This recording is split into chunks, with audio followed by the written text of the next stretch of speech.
where the moon lights. An excellent day for an exorcism. I'm your number one fan. Hey up, and welcome back to the Rate Scary podcast. My name is Scary Zara Mary, and I am not alone today because I am joined by a very special guest, my very good friend Sam, otherwise known as Celebro. Hi, Sam. Hi, Scary Zara Mary. Hi, Rate Scary. Would you like me to call you Celebro through this, or Sam? You can call me Sam. I'll call you Sam then, thanks. Excellent. Do you want to introduce yourself to the lovely listeners and watchers? Yeah, of course. Hello, everyone. As Zara's perfectly said, my name's Sam. I'm also known as Celebro on socials. And yeah, I just really appreciate films and can probably talk about films for a little bit too long. Hence why I basically begged to come on this podcast. Wink, wink, nudge, nudge. But you can usually find me on TikTok. That seems to be my main platform. You are often live on TikTok as well, aren't you? Telling people whether they've got very good taste in films or absolutely terrible taste in films. Absolutely, yeah. I'm kind of useless at any other social media, so I'm a bit of a one-trick pony. Make sure you go and follow Sam on all platforms, though, because he is really underselling himself and he is very excellent and has excellent film knowledge. But I did ask you on because we've been talking about, this episode is about Nosferatu because we have both just seen it 2 days ago. Today is the 3rd of January. You've got plans to go and see it in an hour's time. Yeah, again. Yep, and then I'm going to go see it this weekend, and then we're planning on going a third time. Yeah, absolutely. Together. That's what you call obsessed. And you have been messaging me for 6 months now, counting down to Nosferatu's release. Yeah. I think it's a problem at this point, and it's something that paid off, though, isn't it? Oh, absolutely, and we'll come on to that definitely. But before we do, I have 2 questions for you. So you are only my second ever guest. The first guest that I had was Rose, and I asked her 2 questions. The first one being, what have you had or what you having for your tea? I've had a chicken flatbread for my tea with jalapeno cheese bites from Farm Foods. Very nice. I like it. Flavoursome. Yeah. What have you had? I've had a pizza. One of the fancy pizza. ones from Sainsbury's. One of Sainsbury's? Oh, yes, I'm a Sainsbury's girl, though. Oh, la la, and I'm talking about Farm Foods here. Wow. What a contrast. My second question is, what is the film that scared you the most, given the podcast is all about Rate Scary? Wow. I'm going to go with The Medium. Ooh, great choice. Why? Yeah. Because I thought I was pretty impervious to being scared in cinema. You know, we all go through that little phase, don't we? Or we try and kid ourselves. And I watched The Medium, which is a bit of a Korean. You've seen it as well, haven't you? Yeah. And it's a Korean number, and it's terrifying. It's the slow build-up, I think, and it's the false sense of security. I love films that give you a false sense of security, and that's a perfect example of a false sense of security that thinks, oh, this isn't that bad, and then it got really bad. Yeah, it did. Really jump scary, really creepy. There's a moment, I think, in a kitchen where she's crouched down and suddenly very quick shots and appears close to frame. Absolutely crap my pants. Yeah. So, yeah, if people haven't been and watched The Medium, I think it's on Shudder. Yeah. Or it might even be on Amazon Prime. So easy to access. That's where I watched it. Yeah. Mind-blowing. Very good choice. Right. Well, now that we've got that out the way, we are going to get into Nosferatu. I'm going to say up front, there are going to be spoilers. Me and Sam are going to be talking in depth about 2024's Nosferatu. I'm sure we'll touch on other iterations of Nosferatu as well. But if you have not been to see 2024/2025's Nosferatu, save this, come back later. We don't want to ruin it for you. So I've done that. Spoiler warning. Got it out the way. We can talk about it now, Sam. We're free. Free reign. We're free. I thought it would probably be good to start off, first of all, with the story of Nosferatu. So a bit of an overview. Do you want to do that? Do you want me to do it? Go ahead. Go ahead. Okay. You can hand it over. You can hand over whenever you'd like to. Okay. Well, you chip in if I miss anything then. Of course. So Nosferatu tells the story of Thomas Hutter, who is a young real estate agent who travels to Transylvania to work on a deal with the mysterious Count Orlok.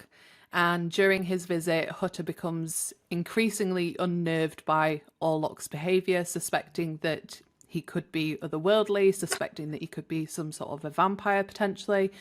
And when Hutter returns to his hometown, he finds that Orlok has followed him, and he knows that he must defeat this vampire who seems to have some sort of mysterious link to his wife, Ellen. And I think there's been various iterations of Nosferatu, which we'll come on to, but I think it's also important to acknowledge, because both you and I, Sam, have posted TikToks on Nosferatu. I have been fighting for my life in the comment section of my Nosferatu TikTok. Have you? Because of the amount of people that have been saying, oh, it's just a shit version of Dracula. Which I knew would pain you as much as it had me. Wow. Okay. Yeah. I think someone missed the memo. Well, exactly. So I thought it was important for anyone that is not familiar with the history of Nosferatu, never mind the story. Obviously, you've got Dracula, which is the 1897 novel by Bram Stoker. And then in 1922, out came a film called Nosferatu. And it's basically Bram Stoker's Dracula, but Dracula is changed to Orlok. Many of the ideas and much of the plot are exactly the same. They're just set in slightly different places. And basically, he didn't want to consult with the estate of Bram Stoker about using the story of Dracula. But it was really, really obvious to everyone that that's what it was. Yeah. And Florence Balcom, who was Stoker's widow, took legal action. And in 1925, sued, and a German court ruled that all copies of Nosferatu must be burned for copyright infringement. But by that point, it was already out in the world. Copies had been made, so it was way too late, and there were still a few copies that existed, which is why we have Nosferatu today. So if you're thinking, oh, it's just a shit version of Dracula, yes, it is, but it's also a fantastic version of Dracula. Absolutely. Definitely. Have I got that right? I think you got that absolutely spot on. And I think it's fascinating the fact that she won the legal case, maybe rightly so. Well, yeah. And yeah, because it was, wasn't it? And the fact, and thank God that this survived, because I think that we're almost conditioned to sort of hate sort of carbon cheap copies, aren't we? But I think Nosferatu has successfully identified itself away from Dracula now. And I think it's its own story, and I think what we'll come on to, Robert Eggers, etc., has showcased that beautifully. Completely. And I think, I've kicked off this podcast with a deep dive into Gothic as a genre of horror. Nosferatu fits perfectly into that. When you think of the setting, like the castle, the village that Thomas travels to just outside of the castle, the German town in which they live, him and Ellen, where Orlok travels to, it's all got that kind of foreboding Gothic feel to the setting. And vampires play a huge part in Gothic history. So it was just very, very convenient that with the release of Nosferatu, I had chosen to do Gothic horror. Maybe I'd chosen that on purpose just so then we could talk about Nosferatu in detail, because I knew I was going to love it. Yeah. Is it worth us touching on some of the previous iterations of Nosferatu before we get into Robert Eggers' 2025 Nosferatu? I think so. Now, what versions have you seen of Nosferatu? So I've seen the 1922 Nosferatu. Yeah. The one that started it all. Yes. Where the controversy started. And I've also seen Werner Herzog's 1979 version, I think it was, where Klaus Kinski took up the role. I think it's Klaus Kinski took up the role. I'm not sure if I'm saying his name right. And they're the two versions that I've seen. I haven't seen properly the Shadow of the Vampire 2000 that I think Defoe, of all people, played Orlok. But I'm not sure. Is that a film about them making the film for Nosferatu? It is. Yeah. So you're right. You've got 1922's Nosferatu. It's a silent film. Murnau starred Max Schreck, as Count Orlok. The original title is Nosferatu, A Symphony of Horror. And I'm not going to even attempt to say the German name because my German isn't that fantastic, to be honest. And it certainly won't sound great with the Yorkshire accent thrown over the top of it. Nosferatu isn't the name of the character. It's actually an archaic Romanian word for vampire, which means the offensive one. So that's where the name Nosferatu comes from. 1979 iteration is Nosferatu the Vampire. Again, like you said, Werner Herzog. It's very slow burning. For sure. Klaus Kinski in the title role. And Herzog's vision was one of death, disease, loneliness. And then you've got the 2000 one. And that's Stephen Katz. And he brought about Shadow of the Vampire. But it's a meta take on Nosferatu. So it's basically a behind-the-scenes look at Murnau's film, which posits that Shrek, the film star, played by Willem Dafoe, was genuinely a vampire. So it is quite meta, the fact that Dafoe was in that film, and then 25 years later, he is now in Robert Eggers' film. Fits quite nicely. Definitely. I'm sure he doesn't care because he's just a fantastic actor and he's just quite happy to play along with people. I was watching some interviews of him today and he was receiving many, many compliments about the performance that he had in Nosferatu, and he was like, no, I just like playing a character. Like, dude, you've won 4 Oscars. Yeah, it's natural to him, isn't it? Completely. Okay, well, it's good that we've both seen various different versions because I think it's important to be able to compare it to Robert Eggers' Nosferatu, which we can get into now, love, because I think that's the one that we're wanting to talk about. For sure. So, give me your thoughts, initial thoughts. You've seen it once. What are we thinking? I'm thinking I don't understand how this isn't going to be film of the year by the time that we roll around to December in 2025. Yeah. I also think it could be my top 5 movies. That's how good I think this is. Yeah. I'm on the same page as you. And this is why I want to go and see it again, because I'm also very conscious of recency bias. 100%. Sometimes when you rewatch a film, it could come across very differently when you know what's coming. Yes. So, I mean, maybe we should have recorded this after seeing it a couple of times, but I think we were both just so keen to talk about it that that's why we're recording now. Definitely. But I'm in complete agreement, considering we both saw it on the 1st of January immediately. Film of the year, I don't see how it's going to be topped.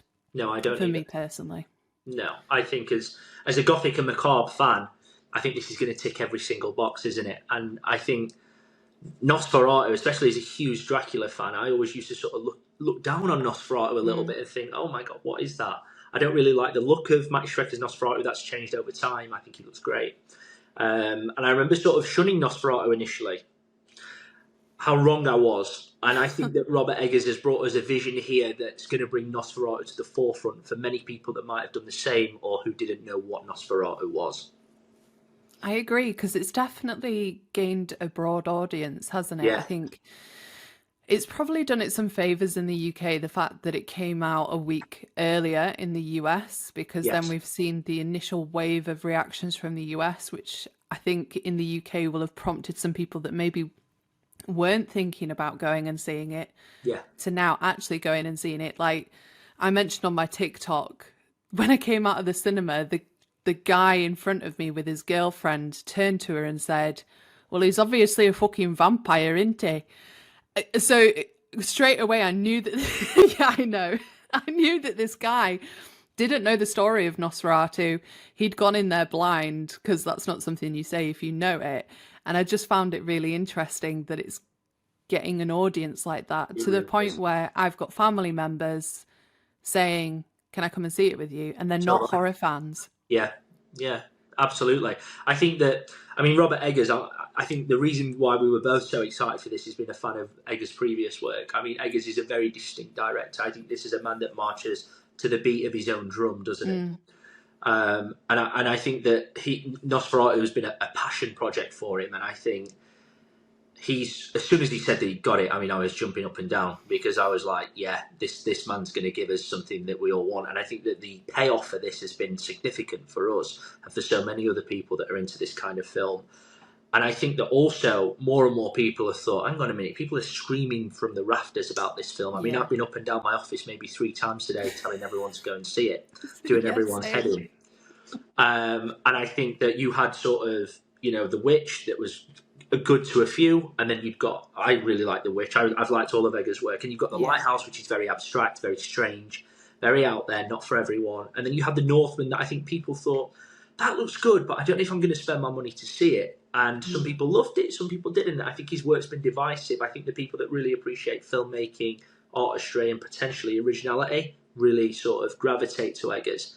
And then Nosferatu's changed that. He's brought what was probably a niche story. And like you say, all of a sudden everyone's like, hang on a minute, I want a little bit of this. I need to see what everyone's banging on about. Completely. Like, you're bang on. I'm a huge Eggers fan. The Witch is probably my favourite.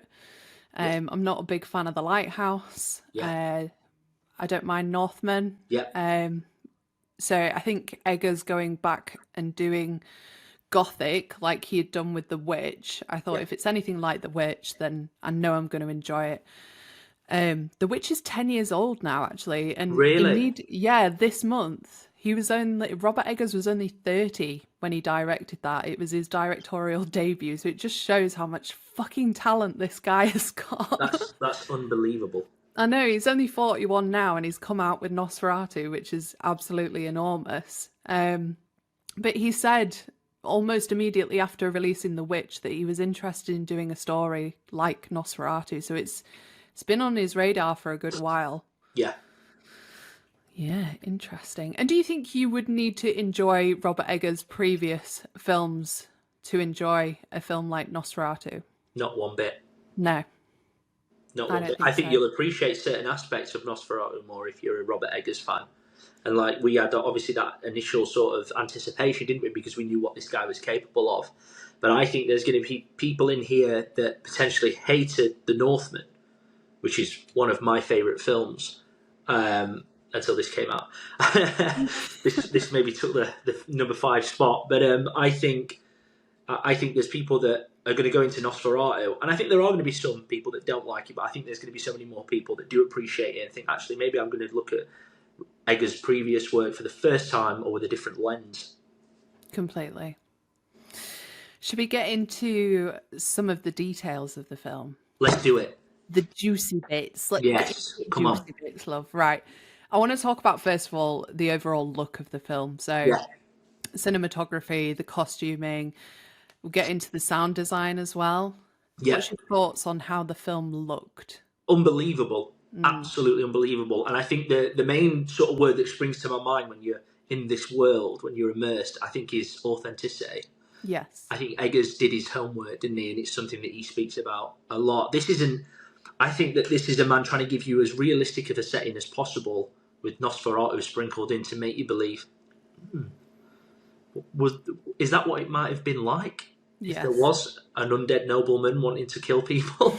and I think that speaks dividends to his work and this man's ethos. I think the world building, the way that the film looks, it's just in unison. It's in perfect harmony, isn't it? He is fantastic at creating a world, and I read today that because he likes creating these worlds, they built 60 practical sets and 5 city blocks in order to create the world of Nosferatu, which is enormous. That's and it was shot on a soundstage in Prague, but then also shot on location in both Prague and Transylvania. Yeah. So, like, the world that he's created physically in person in order to shoot it is enormous, and then it looks even bigger on the film while also feeling quite claustrophobic in some senses as well. Definitely. I think he does that really well with use of colour. So the use of colour in this film is quite similar, I think, to Northman, like kind of the blues, but also a lot of golden hues with use of candles and fire. And again, I read today that he specifically had custom made lenses to make it look like it was black and white, but it allowed some colour through. So that blue tinge that we see and the orange from the fire is down to the custom lenses that he had. And he used real candles, actual flames, like none of it was CGI. So all of the shadow work that you see in it is all practical, which I think is just fantastic. You can see that as well, can't you? You can see that in the way that certain scenes are lit. Like, it's weird. I've never experienced a film where we could see Orlok's eyes moving, but we couldn't see his face properly. But you could see, obviously, the eyes, the window panes of the eyes. You could see them move around the room and look at the character, but you couldn't see. I still couldn't see his face properly, and I think that was down to the unique lighting that he used. Completely. Like when Thomas first travels to go and see Orlok and he's in the castle with him, I was pretty much craning forward in my seat at the cinema, like trying to see his face, and you can't, but you can see some sort of semblance of features there. Yes. And we'll come on to talking about Bill Skarsgård, because I'm so There's excited. a lot to say. There is a lot to say there. But costuming, I thought, was fantastic. Fits really nicely. Looks stunning. There's been an exhibition, I think, in London recently of all the costumes. Again, it's all part of him creating his own specific world. Yeah. Which is just really clever. And then the sound design, I think, is probably what impressed me most. Again, I talked about it in my TikTok that I posted, but the score was amazing. But what impressed me most was in certain scenes, there was no sound. Yeah. So the one that sticks out in my brain that gave me chills was when Thomas is travelling to Orlok's keep and a carriage pulls up and it is parked in the middle of a Transylvanian road, and very slowly the door of the carriage swings open and it is silent. There is no noise, and it was so creepy. I was like, don't get in it. Do not get in that fucking thing. But just that absence of sound as well was really cleverly selected. Definitely. I think that silence is deafening, isn't it? It's a little bit of a cliche saying, but it is deafening in that film. And the cinematography of that scene that you're speaking about, I can think about it now. It's so well crafted, and it's supposed to make you think, what am I being invited to here? Yeah, because the carriage door opens, it's very polite and inviting, but you just know, don't get in it. Yeah, you know that a brother's about to have a bad time. Yeah. And he did have a bad time. Nicholas Hoult as Thomas. Yeah, let's talk about some of that supporting cast then. So you've got Nicholas Hoult as Thomas. Yeah. You've got Willem Dafoe as, I've forgotten his name. Can you remember? Is it Franz? Franz? Something like that. Franz or Frau? Something like that. Yeah. Aaron Taylor-Johnson as Friedrich.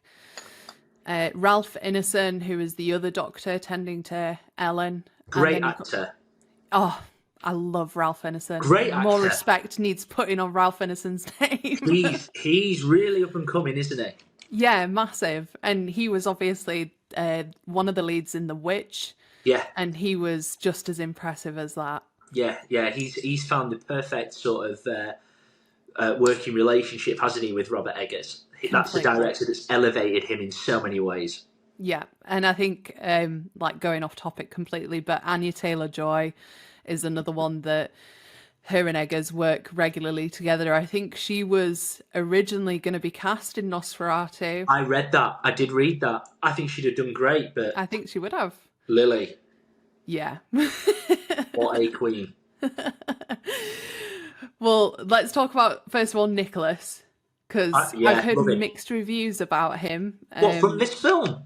Yeah. So I'm shocked. Some people that I've spoken to have said it would have been interesting to have seen Aaron Taylor-Johnson and Nicholas Hoult in reverse roles. So Nicholas as Thomas and Aaron Taylor-Johnson, no, the other way around. Anyway, different roles. What do you think of that? Do you think they were ideally cast to their characters? Yeah, I disagree. I think they were cast perfectly. I think that Aaron Taylor-Johnson played a perfect, almost Prince of Wealth, didn't he? Yes. A young, good-looking family man that had inherited this huge fortune, was very intelligent, knew about business. I think that emotionally, obviously, a lot happens to him that I think hinders his intelligence that we could speak about. But I thought he was cast perfectly, and I think that Nicholas Hoult was cast brilliantly because he's got that vulnerability about him a little bit more than Aaron Taylor-Johnson, I feel, and that Orlok would be able to creep into the windows of his mind, if you like, and think that he can take advantage of him and Lily's relationship. I thought, I disagree. I don't know what you think about that. I think Nicholas Hoult was perfectly cast as Thomas. I do. I think there needs to be that element of weakness in him. I think Nicholas Hoult has an amazing look on his face in some of the scenes where he's got sweat running and tears running down his face, and he's absolutely terrified. Even in some conversations that he's having with Orlok early on, the man looks petrified. Yes, he does. Yeah, you can feel it, can't you? You can feel that tension. Completely. So I can't imagine those two roles reversed. I thought Aaron Taylor-Johnson was also brilliant as Friedrich, as this Nepo baby that has had everything handed to him. I agree. And has a complete infatuation with his wife, only in the sense of what she can give him, which is more children. Yeah. I thought the pair of them were brilliant. I thought they both worked really well together on screen. Definitely. Willem Dafoe. What do we think of him? Man needs no introduction. I mean, this guy is a powerhouse, isn't he? He's a maverick. He's been sort of in the broadest audiences available, like from Spider-Man, the MCU, and he's been in these more niche audiences. I mean, this man loves Robert Eggers, doesn't he? Yeah, and Robert Eggers loves this man. And I think that's very clear to see. I think one of William Dafoe's best ever performances is in The Northman. He's incredible in that film. And it's very much more of the same. But what I love is that he isn't the centerpiece of this film, which you'd expect, I think. I think a lot of people probably thought that William Dafoe would have a bigger part than he does in this. I think he has the perfect size part. Agree, completely. And I think he adds a lightness to the film as well.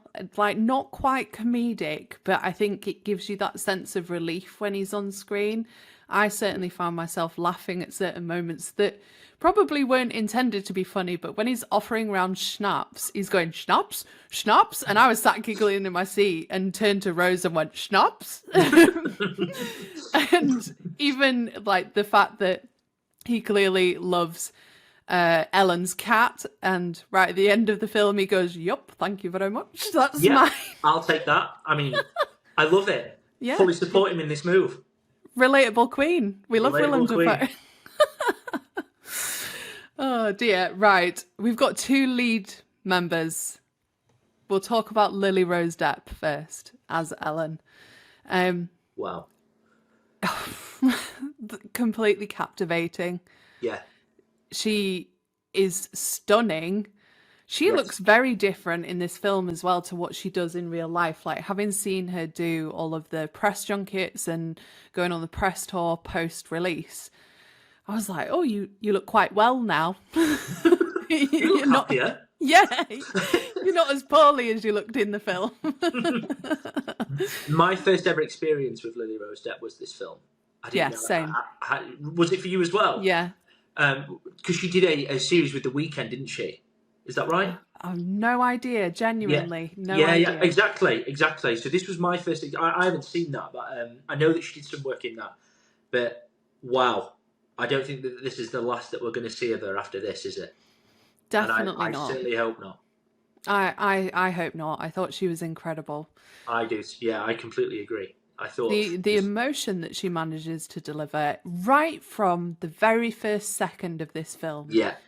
We've got a completely cold open with her in bed calling out to what we now know as Orlok. And she goes through a range of emotions from what seems to be orgasmic right off the bat. I was like, oh, hello. I feel a bit awkward in the cinema. Welcome. Yeah, good evening. What is going on in the Houses of Parliament this evening? But through to upset and then complete fear. We get a jump scare pretty early on with the hand around her neck. complete look of shock. That was, what, 2 minutes? And we've got a full range of emotions from her. Never mind the 2 hours, 15 minutes that this film is. Just absolutely bonkers. It was incredible. And like the later scenes as well, when we see her possessed. Yeah. Eggers and Lily Rose Depp have confirmed that there was no wire work, there were no stunt doubles. That was all her constricting and moving her body. That's incredible. So nothing done in post. It's just her flapping about on set, basically. Yeah, I mean, this was a taxing performance, wasn't it? You can feel that this woman in the story is exhausted. I can't imagine how she felt. She was incredible. I thought that she was so layered, like you say, it's a roller coaster of emotions, isn't it? There's so much that she's got to deliver in this film, and she hits every single note every single time. Completely. And like, I just think she's got such interesting relationships on screen with the various different characters as well. So the way in which she works with Nicholas Holt's character, Thomas, like, she goes through a range of emotions with him. They're newlyweds, and then she finds out that he's going to go and travel overseas, and she's desperate for him to not go. Yeah. Then the whole process that she goes through while he's away of just being completely beside herself and experiencing somnambulism, being lustful, and then obviously leading to the crescendo, the ending of the film, where we get this full possession. She goes completely manic. She's ripping clothes from herself and then almost accepts her fate and what she has to do. Yes. That's just a wild ride. That is a hell of a performance, isn't it? From probably a relatively unknown actor that has just exploded onto the scene with this film now. Completely. And the interactions that she has with Bill Skarsgård. You read my mind. Orlok as well. Oh my God. That bond, what I love what Eggers did is that he told us why Orlok came where he came, and he told us why Orlok came, for Lily's character. And I think that the scenes where she confronts him and says, "It's you that's been basically slithering into my mind. In my DMs. Yeah, you've been sliding into my medieval DMs right now, boy, and we're going to talk this out." I mean, I love the fact that she called out in a time of desperation, and someone that shouldn't have answered back. And this is why, ladies, you don't give the ugly guy a chance. Because they won't fuck off. I mean, this was something, wasn't it? I mean, that bond that they shared, and what I love is the fact of, yeah, but come on, you take one look at this guy and go, yeah, okay, see you later. But she was like, no, he made me feel so happy at times, and he gave me something that poor Thomas couldn't. And I think that's really, really, really powerful.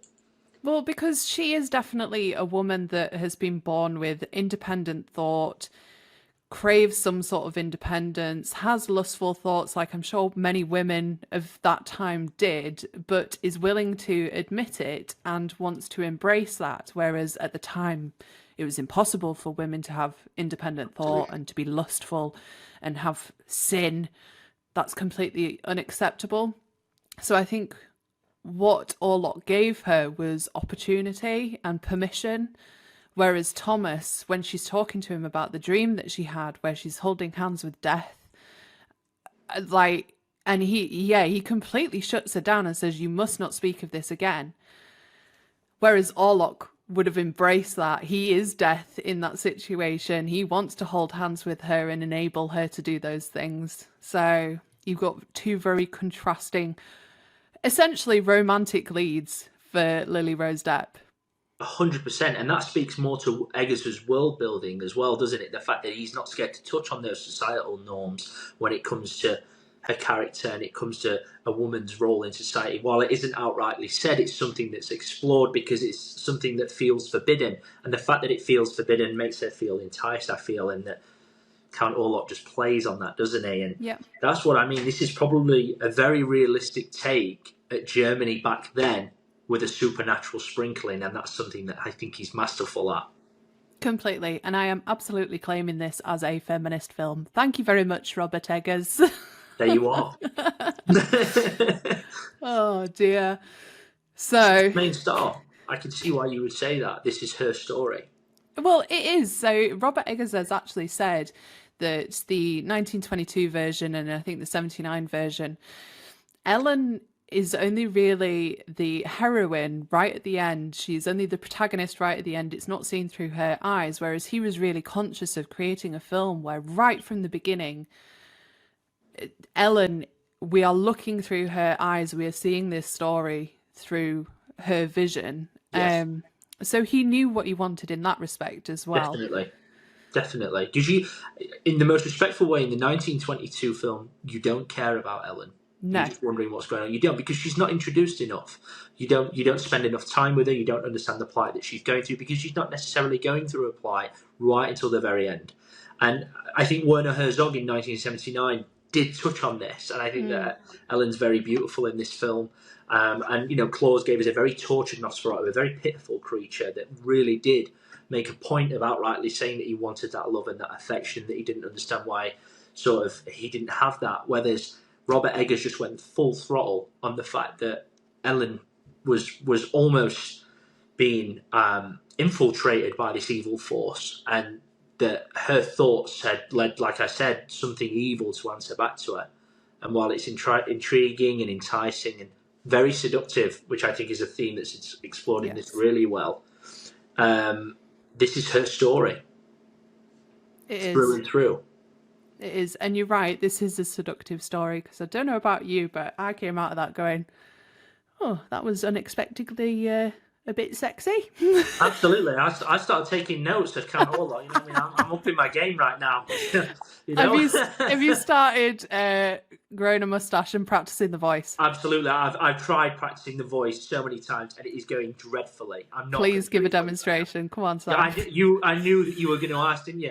I ended up making it sound like this, and it just didn't work for me, do you know? So then I was trying to go really sort of guttural with it and be like, it is a black omen. And then I just like, well, it's not working for me. It's not bad. You're just not guttural enough. Yeah, and I think one thing, when we talk about this voice, you can't speak about this voice, because I heard a criticism, right? I heard a criticism, and this will drive you wild. It's like, oh my God, he breathes. He's undead, he breathes. I'm like, hang on a second. What? He's exhaling because he's trying to speak. So you hear him, you don't hear him make a sound until he's about to say something. You hear this, and then that's it. He'll say something. And people were like, yeah, he's too alive. I'm like, you think that guy's alive? That guy is not alive. Look at that guy. That guy, it sounds like he has got serious pain in his lungs. I mean... Those things are hollow, aren't they? Hollow. They're riddled. They've got holes in them. Like, it's like a balloon that's been left in the rain. Yes. 100%. I can't stop thinking about that voice. It's in my head. Bill Skarsgård can do unnatural things.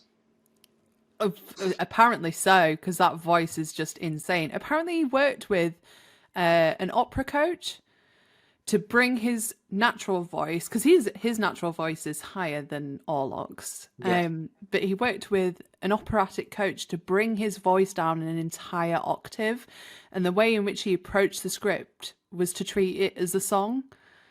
And you can almost hear that in the way in which, not just with the accent, but the way in which he's curling himself around different words. Yeah, the R's, etc. Yeah, it's almost song-like in a really creepy way. Yeah, it is. It is.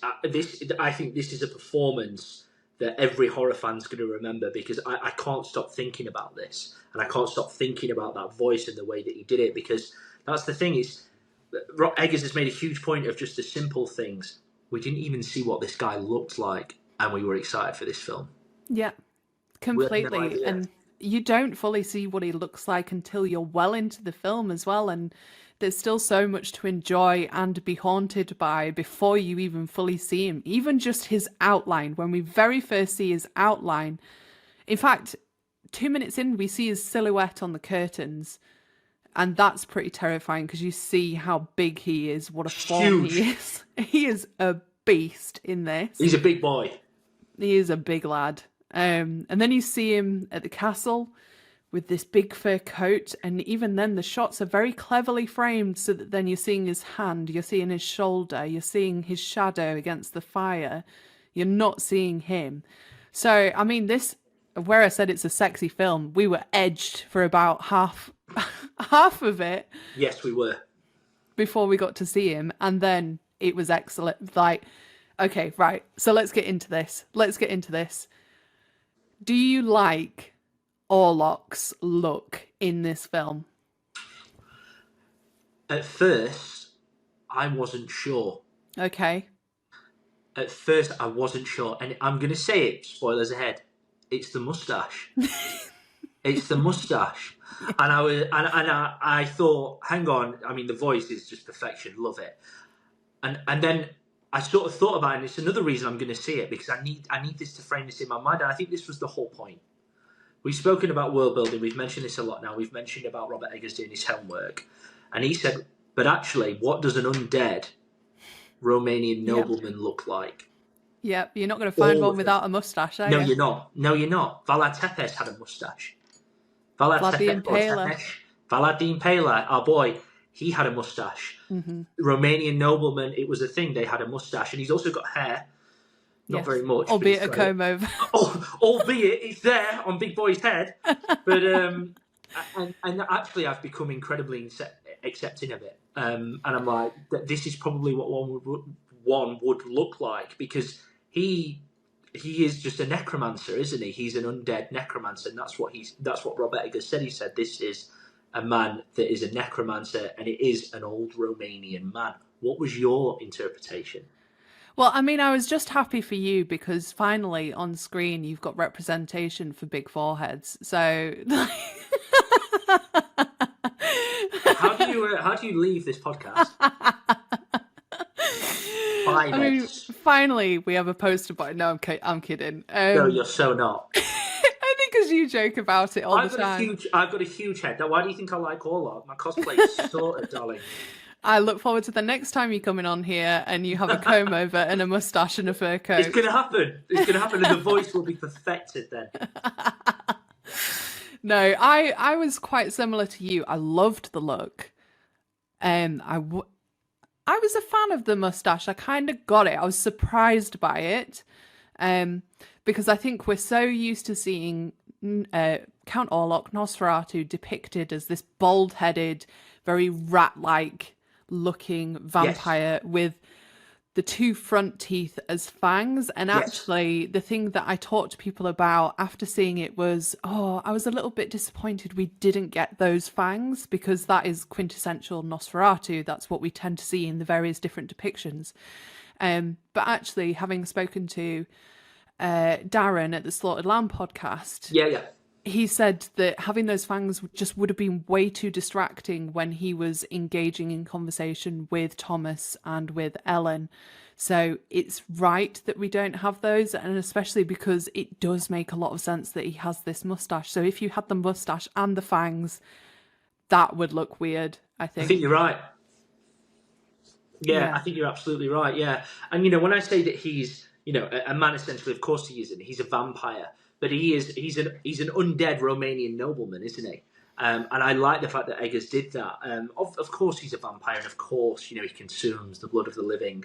But it's very fresh. It's very fresh on a story that's been told more than once now. And, he's got the jagged, broken teeth. I wouldn't want to kiss this guy. I'll be honest with you. I'm not sure about you. If I don't want to explore that. I don't know. I was into it at the end. And it appears that you're not the only one. Listen. Yeah? We all want a bad guy. We all think that we can change him for the better. Yeah, not a fucking vampire though, Chris. I don't know. I'm going to dig myself into a hole here. I don't know why I'm trying to justify shagging Orlok. What am I doing? I knew that we'd get here. I knew that we'd explore this dark part. I just knew it. I knew when I signed myself up that this would be a topic of conversation. Listen, we've all got the things that we like, haven't we? Yeah, just want some of that sloppy doppy. I can had no idea definitely she was not going do to do that. Orlok's voice. I had no idea that she was going to do that. Don't ask me for any more voice impressions. It won't happen, people. Oh God. Well, I think. Favorite scene? Oh, that's so tough. That is so tough. I love the end scene. Really? Yes, I love the end scene. I love them two in their Why? embrace. Death. It's Death and the Maiden. It's seen in art history since medieval times, since Greek mythology. That depiction of a woman in death's arms, as a reminder that death can come to all of us. Robert Eggers is so clever to end with that scene, because it's also fucking grotesque as well. Like, to see Orlok's entire body writhing as the sun comes up, because we know that with Nosferatu, it's not a case of the sun being able to kill him. It's more the fact that the breaking of dawn can weaken him, because dawn is seen as pure and shouldn't be seen by someone as disgusting and volatile as a vampire. So to see him then with blood pouring out of his back, and I actually read Robert Eggers said that blood had been designed to come out of every orifice of Orlok, including his anus. Wow. Which when they actually got to it on set, it was too leaky, so they literally had to put a cork up there because it just didn't work. That Eggers detail, baby. That Eggers detail. But I thought it was beautiful. But I love a lot of the scenes of where Ellen is in like this dreamlike state. The possession scenes I thought were fantastic. What about you? I think the castle. It's a story as old as time. I can't think of how many Dracula films or adaptations that I've watched of Harker going up to the castle, but in this case, Thomas going up to the castle, and just hearing Nosferatu, Count Orlok speak, and hearing Bill sort of come to life as the character. And like I say, something that's really struck, and I can't wait to see again, is the candlelight, and you're seeing his mannerisms and the way that he's moving his eyes and the way that he's got his facial expressions, but you can't make him out. I think that's so unique and very telling. And I think that something as simple as a conversation is probably my favourite parts of this film. Agree. The dialogue's fantastic. The script is amazing. Yes, so it is. Even just those conversations between characters are interesting. One last question before we kind of start to wrap up. Of course. What did you think of the runtime? Because it's 2 hours, 12 minutes. Did you notice it? Did you feel it? No. And I'm not one of those people that's just going to sit and blindly fanboy on this either. Like, I think that there's room for criticism for sure in very small aspects for me personally, but I can definitely see why this wouldn't be someone's flavour. And I think I've heard some people say that they think it was bloated, they think it was too long. Yeah. I read an article today that they are going to do a Blu-ray that Robert Eggers has said has got 30 minutes of additional footage. Yes. And I said, bring it on. Same. I said, fine, give it me. Now, please, Rob. Yep. Same, completely the same. Yeah, so I think that that's very telling. The fact that I've got 2 hours and 15 minutes and I want more. So, no, I thought it was great. And I can see where some people might be coming from by feeling like it's long, because if you compare it to other films of a similar length that are completely different, Terrifier 2 is about the same runtime. And some of the people that I've heard complain about the runtime of Nosferatu are enormous fans of Terrifier 2. And I get that they are completely different films, and maybe there's a lot more in Terrifier 2 to keep you engaged and looped in.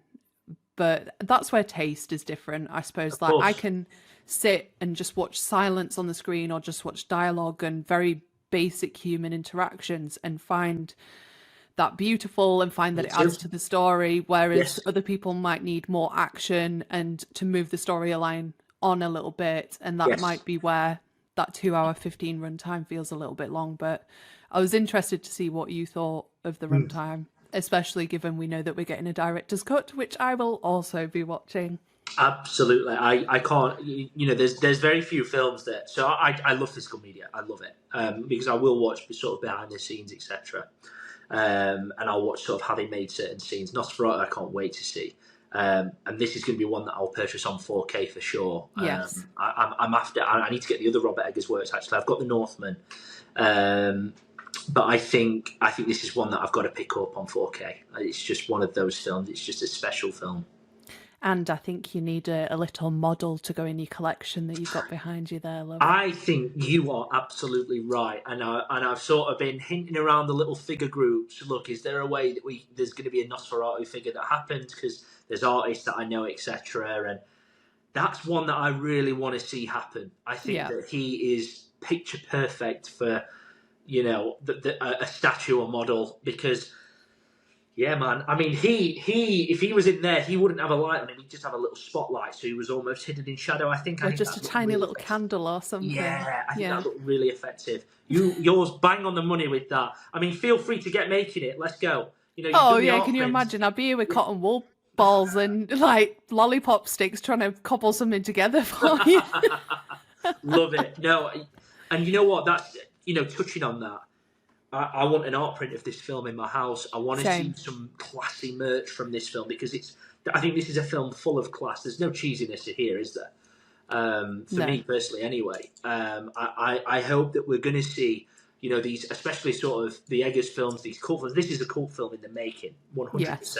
I think this is going to be remembered in 80 years' time as Nosferatu brought in a very different but almost familiar light. I agree completely. And it was really funny after seeing it and after posting my review, I had 3 different people message me with one word and a question mark. And that word was tattoo, because they know exactly what I'm like. I have Black Phillip from The Witch tattooed on my leg. And my immediate thought coming out from this was, well, I'm going to have to get a Nosferatu tattoo.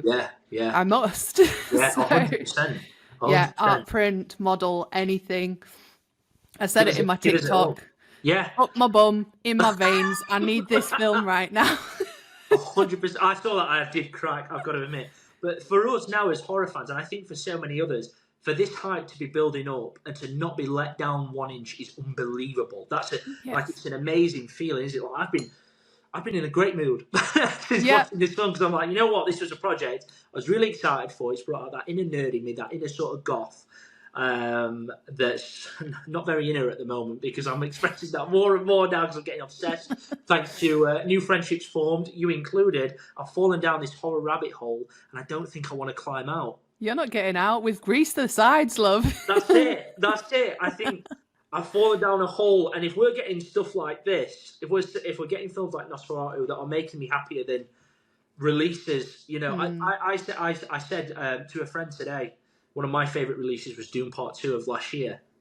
I didn't go and watch it twice, and I class that as a 5-star film. I'm going to see Nosferatu, 2 days after it's released? Yeah. That says a lot, doesn't it? Yeah, completely.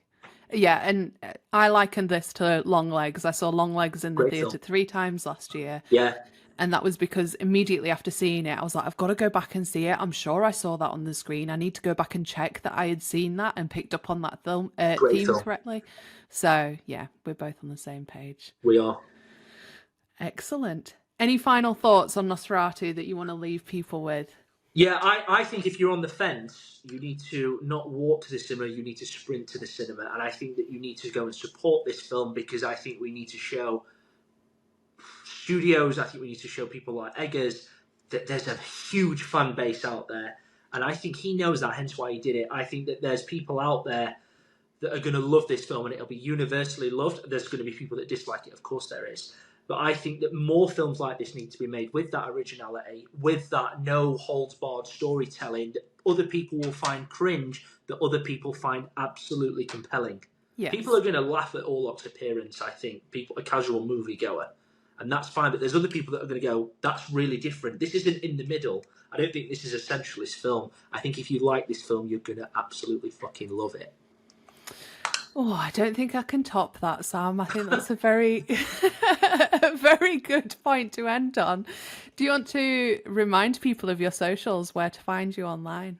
Certainly. So if this accent or this 5-ed, as Zara very kindly pointed out, didn't annoy you too much, it would be great to have you. I'm known as Celebro. I mainly do TikTok. I do have an Instagram, which is sub 1K, so I'm doing very well. I'm quitting my day job soon. I've also got a YouTube that's got 82 subscribers, so watch out, I'm coming. Which is a very new YouTube. Don't be too hard on yourself. It is. But no, I do love talking films. I don't think this is going to be the last time that you see me and Zara together nerding out and talking some films. Well, no, because I will be talking all things Bram Stoker's Dracula, and you know that you are getting invited back for that. So, Oof. Did you know I was a fan? Yeah, I expect you to get those models out of their case For sure. and displayed for everyone to see. It's going to be a little show and tell with Sam. Good, but do go and follow him on his socials, especially his TikTok, but definitely his Instagram and his YouTube as well. Your YouTube is very new and you're posting some fantastic stuff on there, so people need to go and check that out. If you want to follow my socials, it's at Rate Scary on both Instagram and YouTube, and then at Scary Zara Mary on TikTok, Instagram, Blue Sky, Threads, and Patreon. Every bloody platform going. Diversify. Exactly. I'm just taking over the world one platform at a time. Absolutely. I like it. But thank you for joining me, Sam. I genuinely have loved having you on here. You are absolutely coming back on the podcast again, and we will talk all things Bram Stoker. But for now, I can't wait. See you with this then. I'll see you soon. They're coming to get you, Barbara. I guess everyone's entitled to one good scare, huh? I'll be right back. Game over. It's all for you. Beware the moonlights. An excellent day for an exorcism. I'm your number one fan.